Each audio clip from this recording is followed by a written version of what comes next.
Selamat pagi, selamat siang, selamat sore, selamat malam, kapanpun teman-teman menonton video ini. Kembali lagi bersama Dr. Amerta.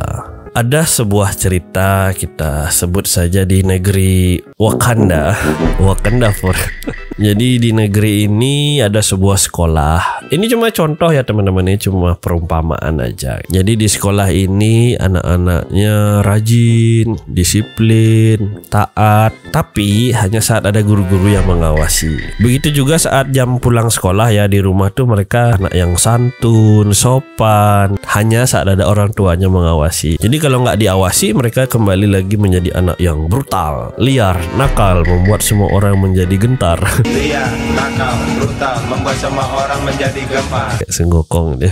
Gimana kira-kira, nyebelin nggak? Ya, perumpamaan ini kalau kita bawa ke dunia nyata ya, kehidupan kita yang sesungguhnya, kita kan mungkin di dinas-dinas, instansi, ataupun ya di layanan publik hanya bagus, rapi, taat, tertib hanya saat ada pemeriksaan, hanya saat ada yang mengawasi, mungkin ada akreditasi.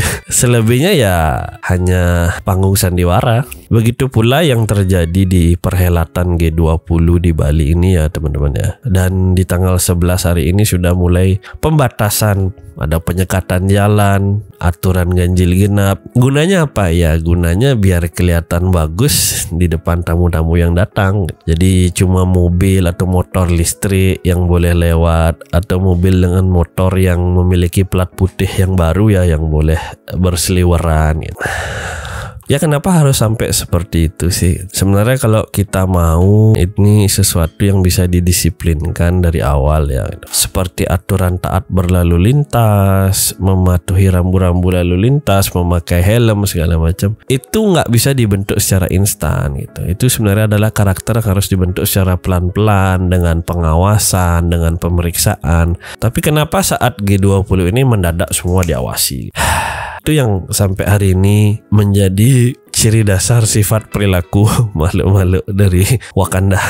Ya Bli, tapi kan G20 ini memiliki dampak ekonomi yang besar bagi negara. Ya kembali lagi kita harus melihat ya teman-teman ya, ada dampak jangka pendek, jangka panjang gitu. Kalau kita lihat dari jangka pendeknya, mungkin efek secara instan tuh belum bisa diukur ya, belum bisa diukur dengan baik dan benar. Tapi kalau kita berharap di efek jangka panjangnya kan ada pemulihan ekonomi pasca pandemi, ada pariwisata dan lain sebagainya. Tapi untuk saat ini ya mungkin baru menguntungkan untuk segelintir orang ya. Sedangkan masyarakat menengah ke bawah yang dibatasi ruang geraknya, kan ada aturan ganjil genap, barang tentu hari-hari tertentu mereka nggak bisa keluar untuk bekerja. Disuruh makan daun di rumah.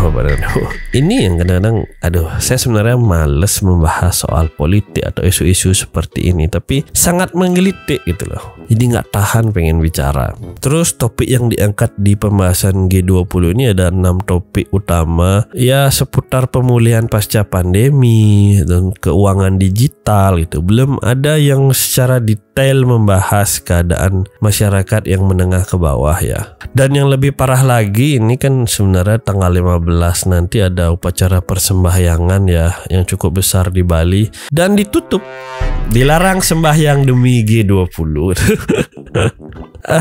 Ya prioritasnya lebih penting G20 ya gitu, daripada berhubungan dengan Tuhan gitu. Ya seperti itu tadi, kita rapinya hanya saat ada pemeriksaan, hanya saat ada tamu dari luar negeri, saat ada akreditasi atau saat ada asesor datang gitu. Selebihnya ya hanya bersandiwara. Saya nggak tahu gimana menurut teman-teman, apakah kira-kira G20 ini memberi dampak bagus buat kita atau justru merugikan. Kemarin kan salah satu kekhawatiran ada Presiden Putin mau datang ke Bali ya gitu. Di tengah isu perperangan seperti ini kan sempat khawatir juga, tapi syukurnya sih beliau memutuskan untuk nggak datang ya, dan diwakili oleh Menlu, Kementerian Luar Negerinya saja. Ya sebuah keputusan yang bagus sih kan, kalau sampai ada kenapa-kenapa sama salah satu kepala negara dunia di Bali, ya kami juga jadi repot ya, masyarakat kita juga jadi repot gitu. Ya teman-teman, mari kita sukseskan dan mari kita dukung kegiatan G20 ini. Semoga berjalan dengan baik, aman dan lancar. Semoga semua tetap sehat selalu, tetap sukses, tetap semangat, biar kita bisa ketemu di video berikutnya. Dadah.